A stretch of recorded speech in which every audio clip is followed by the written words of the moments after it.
Good morning and welcome to UU this morning on this hot morning. Our gathering hymn is number 318 in the gray hymnal, and it will be also projected up front.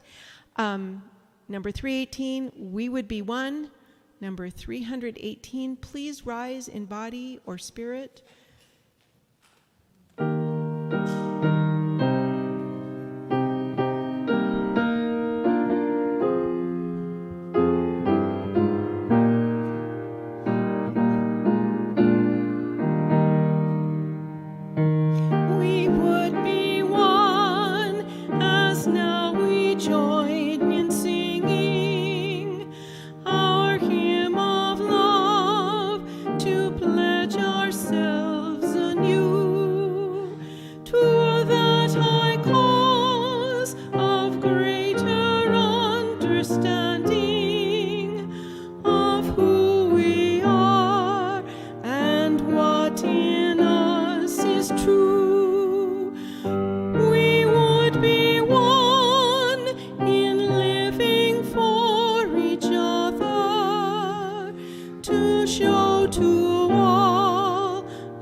Good morning and welcome to the Unitarian Universalist Congregation of Salem.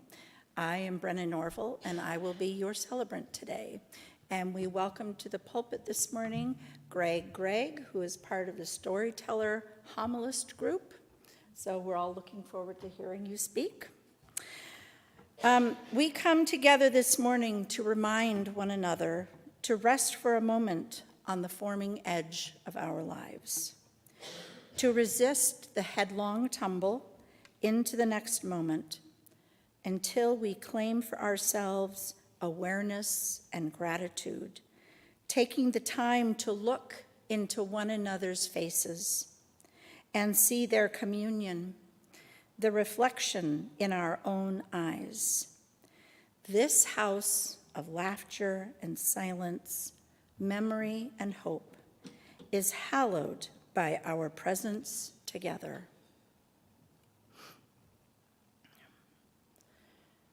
We pause this morning from the chaos of our world to reclaim the beauty within these walls that carry us through our week.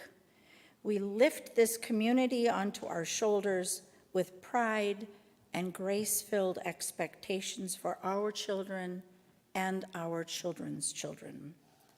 Let us join together to say our affirmation.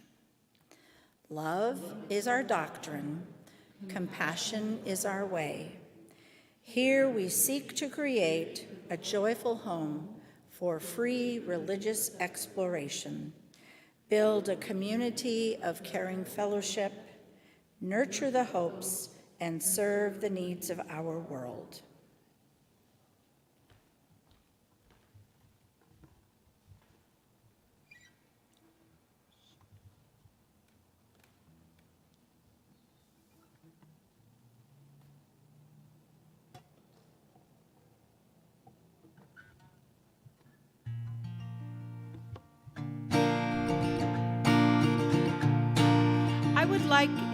I've sung this here several times. So on the refrains, I would really welcome you joining me and singing. To be humble, to be kind, the peace in your mind. To a stranger, to a friend, to give in such a way that has no end. We are love, we are one, we are how we treat each other when the day is done. We are peace, we are war, we are how we treat each other and nothing more. To be bold, to be brave, it is a thinking that the heart can still be saved, and the darkness can come quick. The dangers in the anger and the hanging on to it. We are love, we are one, we are how we treat each other when the day is done. We are peace, we are war, we are how we treat each other and nothing more. Tell me what it is that you see, a world that's full of endless possibilities, and heroes don't look like they used to, they look like you do. We are love, we are one, we are how we treat each other when the day is done. We are peace, we are war, we are how we treat each other and nothing more. One more time. We are love, we are one, we are how we treat each other when the day is done. We are peace, we are war, we are how we treat each other and nothing more. We are how we treat each other.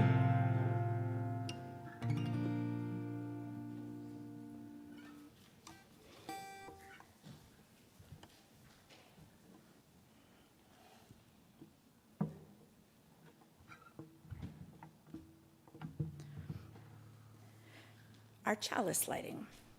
Blessed is the match consumed in kindling flame. Blessed is the flame that burns in the heart's secret places. Blessed is the heart with strength to stop its beating for honor's sake. Blessed is the match consumed in the kindling flame. Each week, we light 3 chalices. The first is for this congregation, the Unitarian Universalist Congregation of Salem. We light our second chalice for our partner church in Szymon-Falva, Transylvania, Romania. And we light our third chalice for our children and youth in lifespan, religious education, and in our world at large.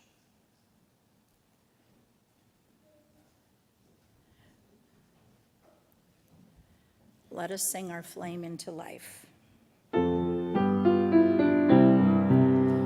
Rise up, O flame, by thy light glowing, show to us beauty, vision, and joy.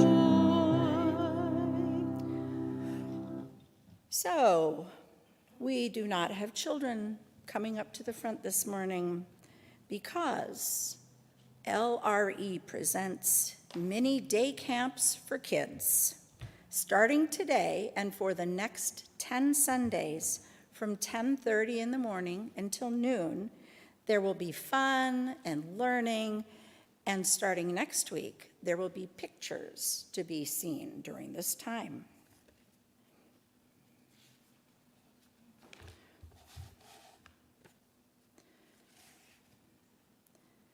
Compassion by Kent Keith. People are illogical, unreasonable, and self-centered. Love them anyway. If you do good, People will accuse you of selfish or ulterior motives. Do good anyway. If you are successful, you will win false friends and true enemies. Succeed anyway. The good you do today will be forgotten tomorrow. Do good anyway. Honesty and frankness make you vulnerable. Do good anyway. The biggest men and women with the biggest ideas can be shot down by the smallest men and women with the smallest minds. Think big anyway. People favor underdogs but follow only the top dogs. Fight for a few underdogs anyway. What you spend years building may be destroyed overnight. Build anyway. People really need help, but may attack if you do help them. Help people anyway. Give the world the best you have, and you'll get kicked in the teeth. Give the world the best you have anyway. Gratitude by Edgar Albert Guest. Be grateful for the kindly friends that walk along your way. Be grateful for the skies of blue that smile from day to day. Be grateful for the health you own, the work you find to do. For round about you there are men less fortunate than you. Be grateful for the growing trees, the roses soon to bloom, the tenderness of kindly hearts that shared your days of gloom. Be grateful for the morning dew, the grass beneath your feet, the soft caresses of your babes, and all their laughter sweet. Acquire the grateful habit. Learn to see how blessed you are, how much more there is to gladden life, how little life to mar. And what if rain shall fall today, and you with grief are sad? Be grateful that you can recall the joys that you have had. Compassion and gratitude is our way. Blessed be.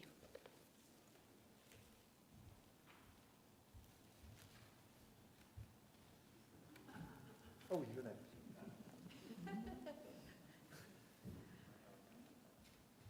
I am Lifeline's lay minister, Jean Logan, and lay ministry is a group of people that work to help reach the people that Rick can't because he's just so overwhelmed or whatever. Anyway, we are out to help people. That's the goal. Give us a call, leave a message on the office line, and we'll all be good. That'd be great. Good, thanks. Okay, well, the messages written in the book start with the most grim, which is the Roe versus Wade being overturned. The words here are devastated, deeply concerned for our grandchildren.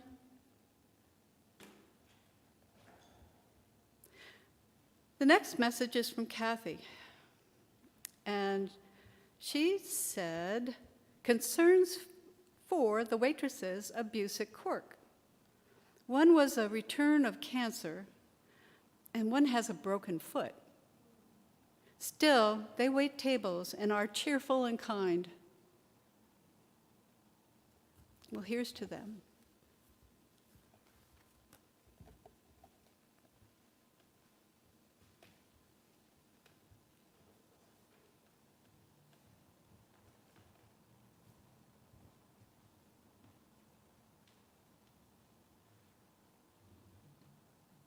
Wade versus Roe.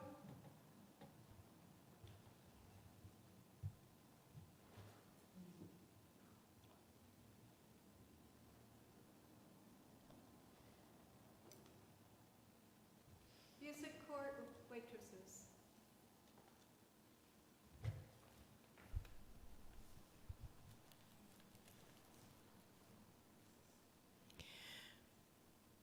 Please join in singing number 108 in the blue hymnal, the turquoise one, or teal, It's turquoise. Number 108, when our heart is in a holy place. And remain seated. When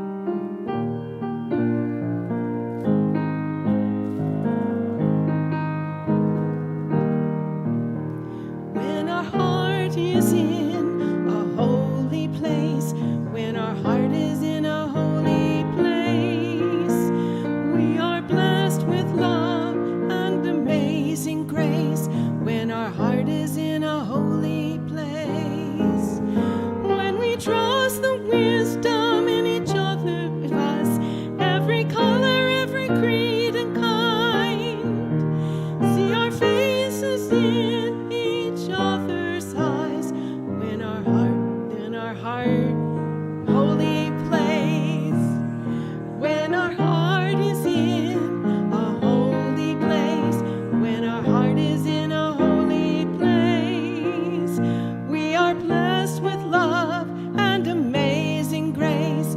When our heart is in a holy place, when we tell our story from deep inside, and we listen with a loving mind, and we hear our voices in each other's words, then our heart is in a holy place.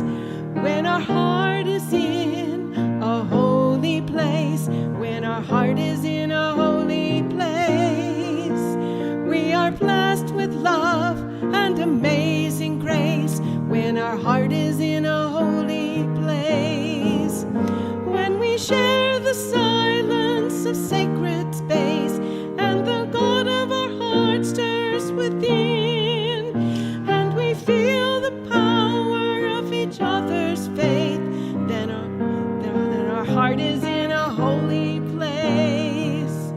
When our heart is in a holy place, when our heart is in a holy place, we are blessed with love and amazing grace. When our heart is in a holy place, when our heart is in a holy place.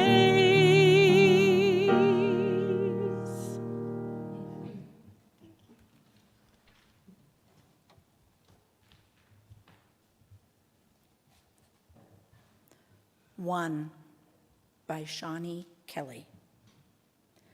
One word can spark a moment.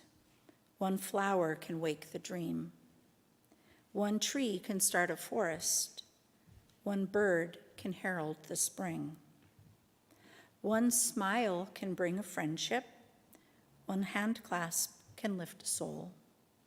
One star can guide a ship at sea. One cheer can obtain a goal. One vote can change a nation. One sunbeam can lift a room. One candle wipes out darkness. One laugh will conquer gloom. One look can change two lives. One kiss can make love bloom. One step must start each journey. One word must start each prayer. One hope can raise our spirits. One touch can show you care. One voice can speak with wisdom. One heart can know what's true. One life can make a difference. One life is me and you.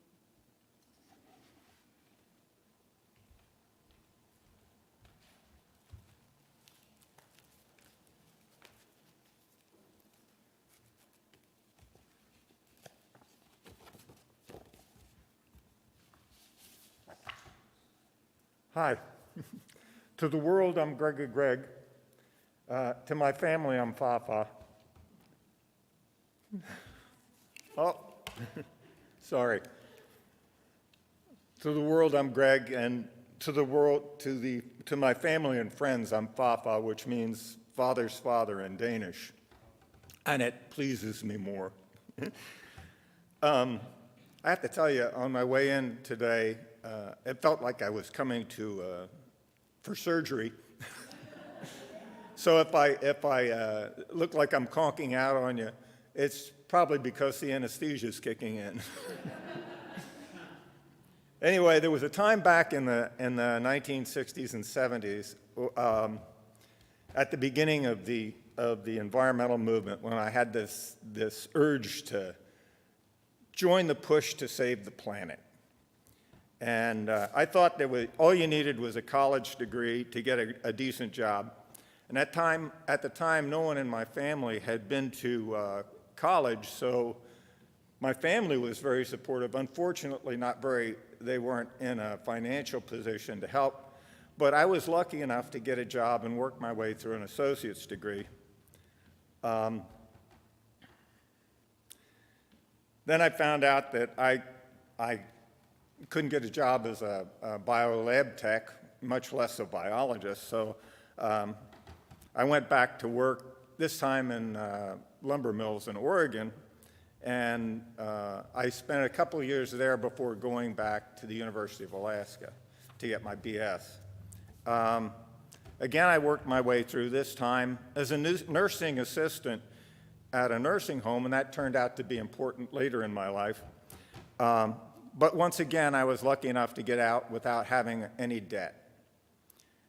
Of course, it took me a while to get well, I learned now that I'd need an advanced degree because there was no push to save the planet. And all of the people that came out of the environmental movement before me, because they weren't working their way through, they had a little help, but they came out and gobbled up all the science jobs. So I went back to work doing whatever I could. I was part of the hippie generation, so I thought of it as going with the flow. This time, the job was concrete construction, and I was around 28 years old. I knew eventually I'd get a job in science, a science-related field, but you have to eat, and now I needed to go back to school again. The job was digging residential foundations and working on crews to set forms and foundations and pour floors for larger buildings. It turned out to be a warmer than usual summer, so I got to sweat a lot. But I found I liked the work, and my body seemed to respond well to it. So by the end of the summer, I was feeling strong and like I was getting to know what I was doing. But then things changed. The company I worked for was owned by an older man. He was ancient, probably 10 years younger than I am now. We seldom saw him because he only came out to the bigger jobs. And it was Friday, a payday. All the crews were called together to work on a major project, and there were probably 50 of us because it was a rush job. The big boss announced at the beginning of the day that we would all be working overtime to get it done. This was a problem for me because I was already scheduled to take my mother to the doctor because she was in the middle of a nervous breakdown. And the doctor had specifically asked if I could be there. So when they told us we'd all have to work overtime, I went to the owner and explained to him that I would not be able to stay late and why. And all he said was, "We'll see." I thought no more about it. Went to work with the rest of the crew doing what needed to be done. I hadn't learned concrete finishing yet, so it was mostly tying rebar and shovel and wheelbarrow work. But when the time came to leave so I could get my mother to the doctor's, I had to return my shovel to the tool truck. So I was on my way to do that when I stopped by to let the boss know I was leaving. He was standing on a platform, and there were makeshift stairs leading up to where he was watching the work progress. And when I called up to him to let him know I was going, he said, "You're not going anywhere." I was surprised. I asked him why. He said, "Nobody leaves until the job is done."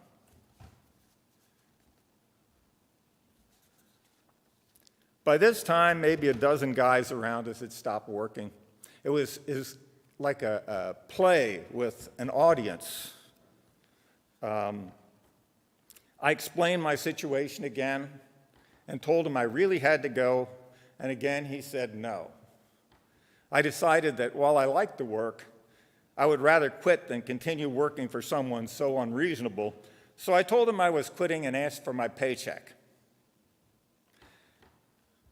At which point, he pulled an envelope out of his shirt pocket and waved it at me and said, "You mean this?"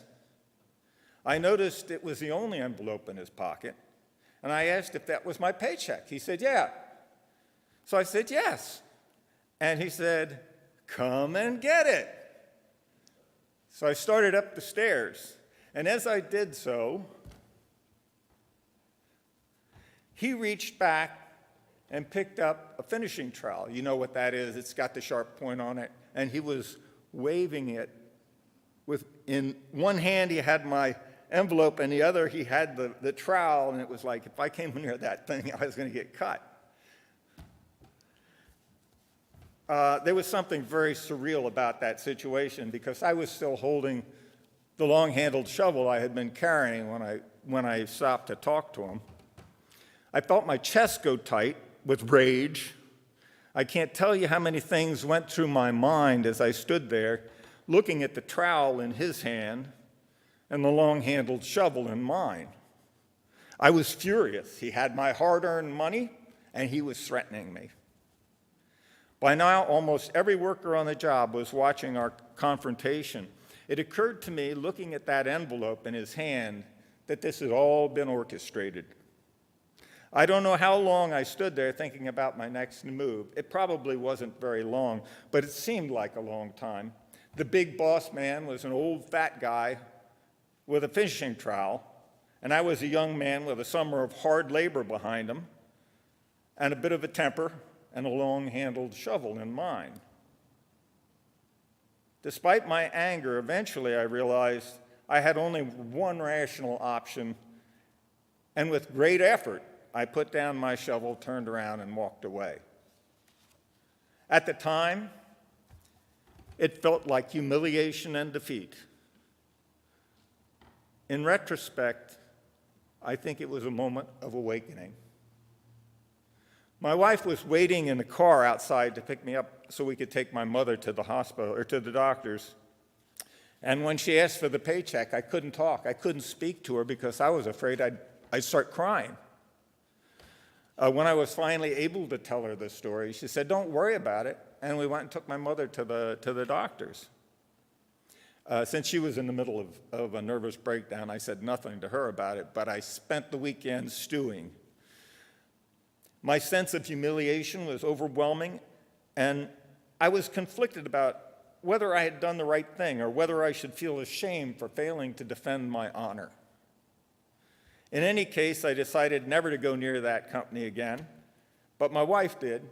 She went to the main office and got my paycheck.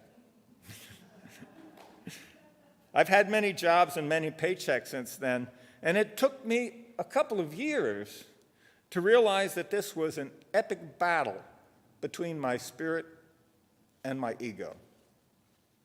In retrospect, it has given me an appreciation for the boss man as a teacher, although I doubt I learned the lesson he intended.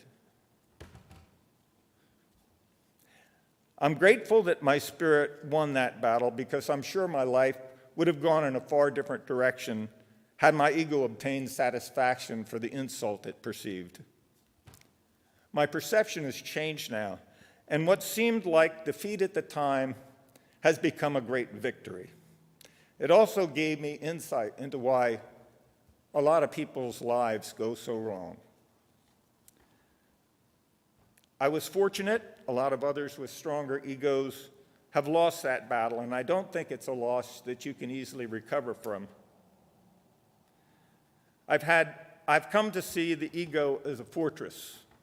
Each of us is one among billions.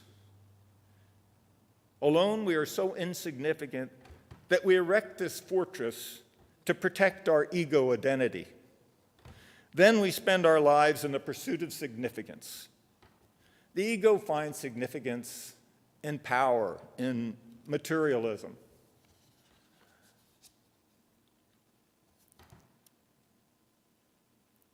But no matter how significant that it may seem in the moment, that kind of significance is fleeting.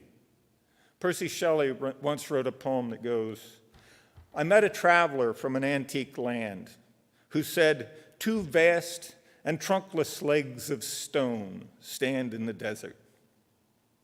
Near them on the sand, half sunk, a shattered visage lies, whose frown and wrinkled lip and sneer of cold command tell that its sculptor well those passions read, which yet survive stamped on these lifeless things, the hand that mocked them and the heart that fed.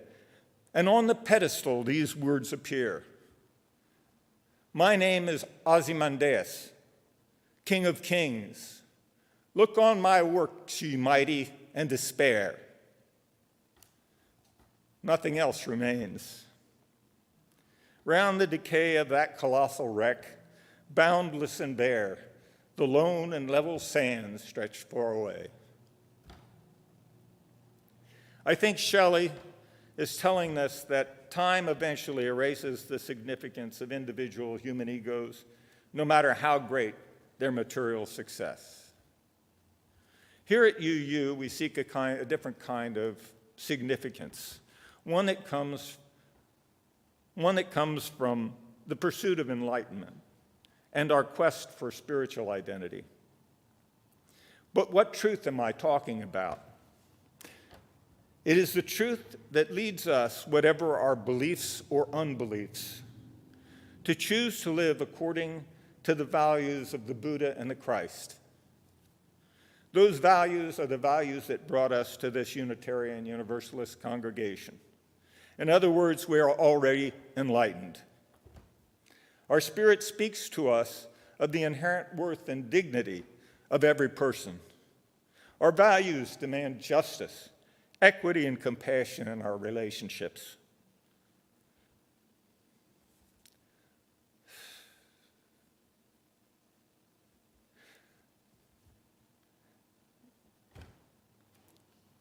Equity and compassion in our relationships. Our values demand and respect for acceptance and respect for one another. We have been called to this search for truth and meaning with respect for everyone's rights of conscience. Here we share the aspiration for peace and justice and the goal of global community and respect for the interdependent web of all existence. These are enlightened values, and those who hold and adhere to them are enlightened people. In the UU congregation, we use the democratic process to settle our differences because we're an enlightened community. Democracy is incompatible with authoritarian government. And since we are all enlightened in the values we share, we profess the inherent worth of all. That means we must recognize that while our perspectives may often differ, we are like sailors on a ship. One stands on the deck and casts the line that sounds the depths. Another scans the horizon from the crow's nest. Both are necessary to guide and keep our ship, our community, safe. Any of us may see danger or a way to safety, or perhaps a destination. How fortunate we are as a congregation that we have many points of view and may choose what perspective should guide our way together. We can be assured that the same values guides each of us and require that no one of us need fear our perspective is not heard and respected. We trust our community to love and embrace us, even if we are a bit eccentric.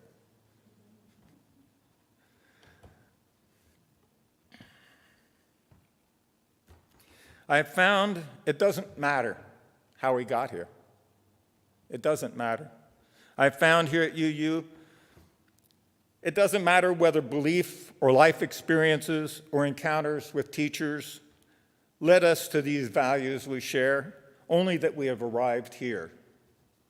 That does not mean that every day of our lives are not a struggle between ego and spirit. Each battle we win makes our spirits stronger. And it is important to have this perspective early that allows us to recognize these confrontations for what they are. By sharing the spiritual paths that led us to these values, perhaps we can fill in the gaps in each other's understanding and in that way strengthen our connection to this community and support each other's spiritual growth. We are here now among the blessed, we who are fortunate enough to have discovered these life-affirming values. Let us imagine the UUCS as a chalice of highly refined spirituality. Perhaps all would take is one idea to transform our spirit into a solid crystal of greater strength and unity.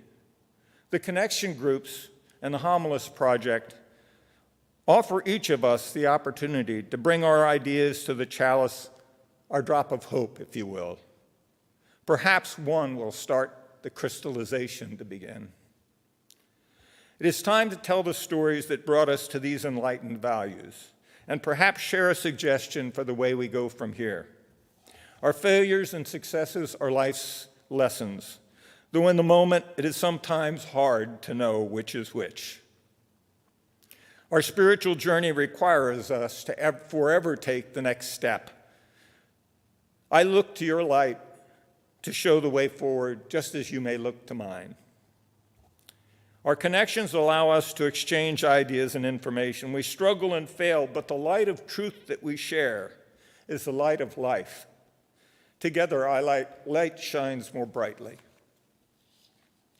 That is why we should each consider joining the connection groups or accepting Reverend Rick's call to homily when the next class is offered. Let us allow life to speak through us. Let us bring our perspective and guidance. Let us work to find our way together. Here's a vision that most of us probably share. I have heard others express it. For the past 2 years, we have been in our cocoons. Our spirits have been twisted and tested, and now we are emerging. I wonder if we have metamorphosed in those 2 years.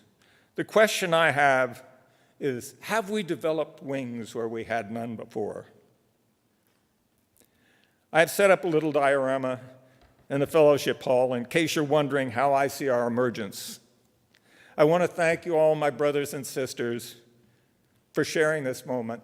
Blessed be.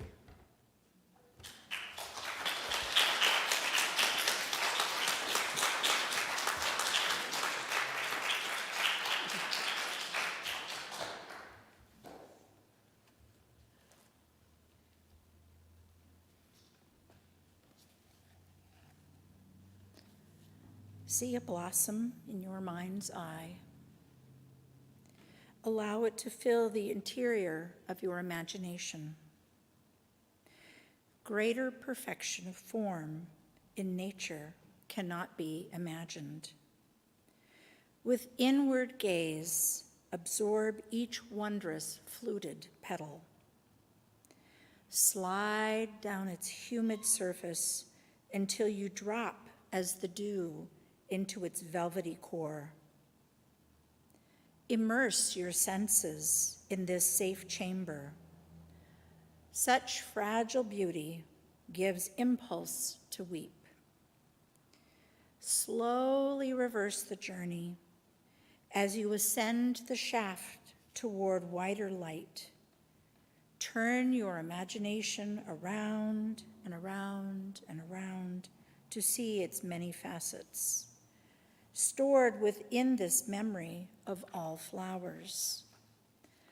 Marvel at this creation, while utterly fragile, yet undaunted, boldly buds forth, turning resolutely towards the sun. We too shimmer with expectation, exuding our own illumination, color, pulse, and scent. Vulnerable, still we venture our lives courageously toward hope and light, at once fragile and rooted. Amen. We support UUCS through our pledges, time, and connections with one another. We support the Salem community through donations to the Marion Polk Food Share that you can deposit in the Red Wagon. For the month of June, the Nellie Thompson Dorothy Patch Scholarship Fund.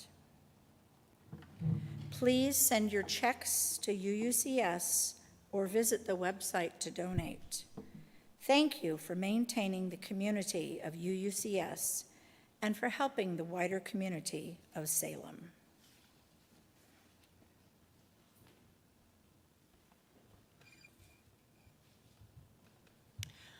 I'm going to sing for you this morning a song called The Magic Penny, and it's written by Malvina Reynolds, who was a member of the Unitarian Universalist Church. She wrote a lot of really famous songs like this one. If you know the refrain, please feel free to sing, and harmony, yes, is welcome. The Magic Penny. Love is something if you give it away, give it away, give it away. Oh, love is something if you give it away, you end up having more. It's just like a magic penny, hold it tight and you won't have any. Lend it, spend it, and you'll have so many, they'll roll all over the floor. For love is something if you give it away, give it away, give it away. Oh, love is something if you give it away, you'll end up having more. Money's dandy and we like to use it, but love is better if you don't refuse it.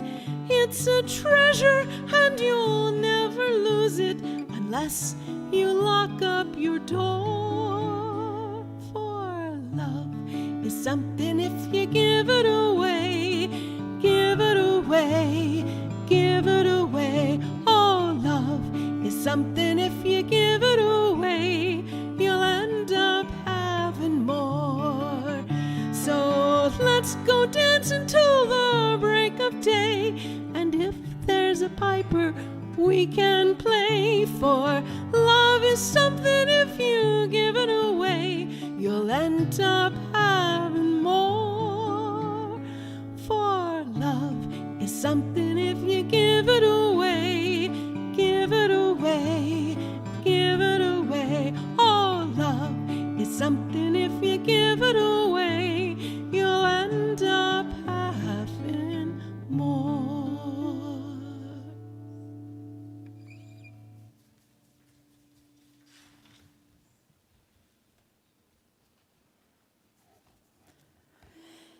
Next Sunday, be careful, I'm handing you his soul. Our speaker will be Sarah Pickett, homilist and storyteller. We'll explore the concept of nurturance and the role it plays in seeking truth and meaning.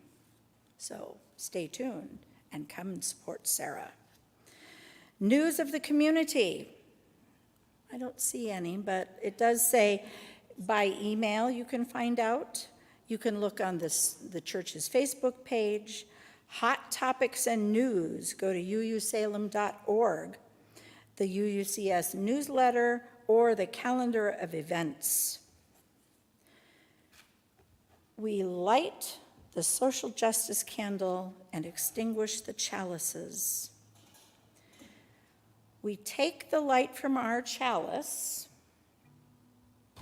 lighting our social justice lantern as a symbolic reminder of the light and justice we carry out into the world.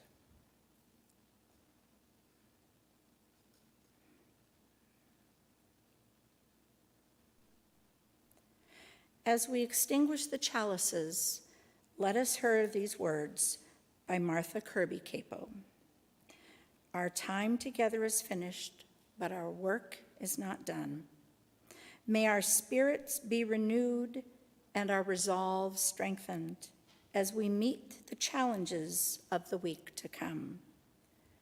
This chalice flame is extinguished until we ignite it again with the spark of our communion.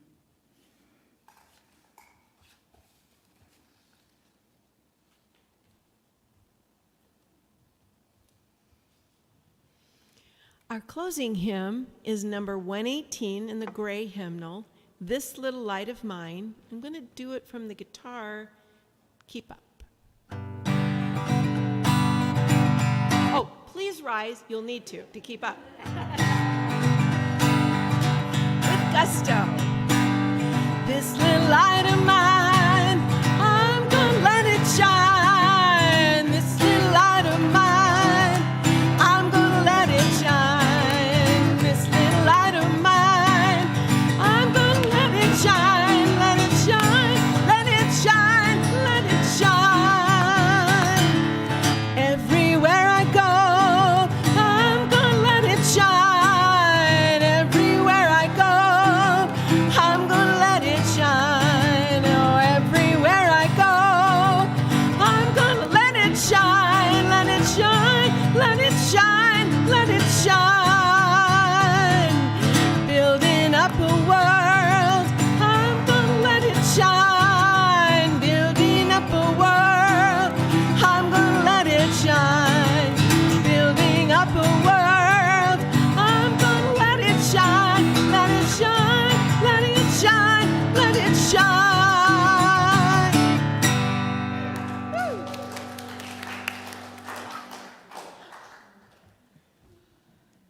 Let us join together in saying our closing words. May faith in the Spirit of life, hope for the community of earth, and love for the sacred in one another be ours now and in all the days to come. Blessed be.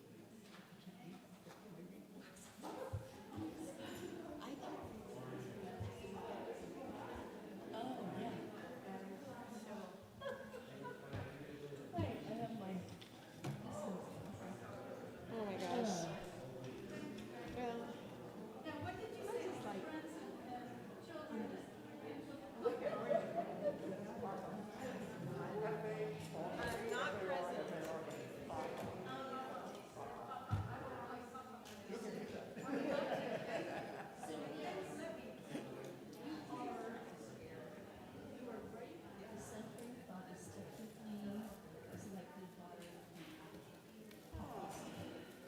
Nice job, Greg.